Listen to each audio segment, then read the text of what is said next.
is my copy. I was wondering where my markings went. I was like, magic happened, they disappeared.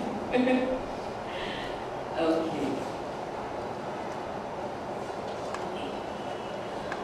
I simply have to share this, to break myths, expand our limited perception of beasts, and lure people into their mysterious, magical world.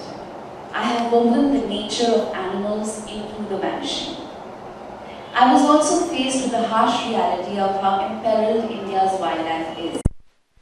It is ruthlessly exterminating animals, and habitat destruction and fragmentation is wiping out wildlife. It took a heartbreaking encounter with an orphan in North Bengal to comprehend the repercussions of slicing a forest into pieces. The calf would not have been about 2 years old, and one of its feet was shackled by chains as he shuffled after the other domesticated elephants employed by the forest department for patrolling the jungles and carting tourists. Unlike some of its older compatriots, this one was born wild. His mother and 1 or 2 other members of the herd had been crushed in a train accident. The railway line links Siliguri to Alipurduar, West Bengal, through sanctuaries, forests and paths frequently used by the elephants. This little baby was found bellowing next to his dead mother, sucking bewilderedly at her lifeless teats. He was a victim of mindless, unplanned, non-inclusive development, which does not factor in ecological considerations or consequences. In my mind, that little elephant calf became the face of what destruction of forests does to wildlife. This railway line has caused havoc with the resident elephant populations, with over 40 of the animals crushed by trains in the past decade.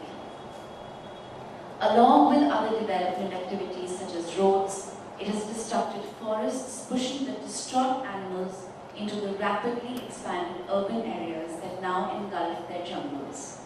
This is increasing the confrontation between human and elephants. Such human-wildlife conflicts find space in the book, though I deconstruct this struggle to present wild animals living in peace with people. Conflict is man-made, a product of not just the large-scale annihilation of our habitats, but also of our conduct, or should I say misconduct, around wildlife. I find a seeming indifference to this wave of vanishings that we are witnessing, but the loss of a species is more than a statistic, a name on the list of the dead. Its extermination alters the planet irreversibly, taking with it the ecological role it played and the plants and insects and microorganisms whose survival is linked to it. Humans are not disassociated with extinction. We are connected to and dependent on other species. Saving the forest is crucial for the economy. India's forests serve as a carbon sink tank, neutralizing over 11% of India's total greenhouse emissions. If you were to put a monetary value, everybody loves to talk about money, this ecosystem service would amount to 6 lakh crores. Yet, we continue to clear, at a conservative estimate, no less than 135 hectares of forest a day, diverting it for various projects such as highways, mines, and cement factories. And we pitch their protection and that of a healthy environment against development. Simply put, if we lose the forests, we lose the fight against climate change. The conservation versus development debate has polarized society. If you're not with development in the way it is currently defined, then you are against the nation. If you defend a forest or would rather have tigers than a wider road, then you are anti-national. There is little attempt to factor in ecological considerations in the development agenda or balance both imperatives. More than anything else, it is this dangerous notion that conservation or a clean environment is not for the national good that compelled me to highlight the wildlife crisis. There is hope. There is time. Even though the clock is ticking away. The act of writing the book itself signatures hope. It is a rallying call. Only if we call the crisis, I have goosebumps, will we act to resolve it. Most of the stories I write carry this message and offer potential solutions. I'm not going to read more because I think this for me encapsulates practically everything that I found to be compelling, empowering, and revealing about this book. Thank you once again, Prerna, for having me and for writing this wonderful book. And thank you everyone for being here. I think what is in the city of Mumbai? It's a very sharp observation. Which you see in Mumbai are older, more well grown than in many of the forests that they travel, which is true.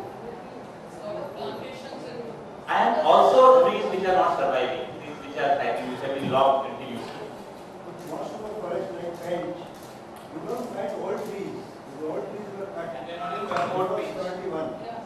Protected areas just cover 2 to 3% of our area. We are talking about the ordinary forests, which are 20% of the. Talking about those forests. But again, sir, I'll just take one more example from your book, which is about Sanjay Gandhi National Park. I think that provides a very good example. So we have the highest density of leopards there, one of the highest, and they don't live on the forest ecosystem. They live on our ecosystem. They live on what humans create in terms of waste, dogs, and that way. Today we have more tigers living outside parks, not on the natural ecosystem. They are living off what human beings cultivate in terms of crops, nilgai, and other cattle which eat that, and then the tiger. So this is a totally new pyramids which are coming up in terms of the density. It's not available anywhere else in the world. Very few parts. Indeed, there are more lions living off the human agrarian food chain than living on the natural food chain of the cheetal and stabber. So these are some very good things which you allude to in terms of the coexistence. But we need to think about our development model somewhere in this pattern. That's all I can. The only thing I would like to point out here, They seem to be adapting to us. We refuse to adapt. and the only flaw in this whole theory is that we need the forest ecosystems. Them adapting, thinking that leopards can survive in sugarcane because the forests which they inhabit give us, the water and We need it more than they need it. yeah, That's it. we need it more than they need it. Right. Here you are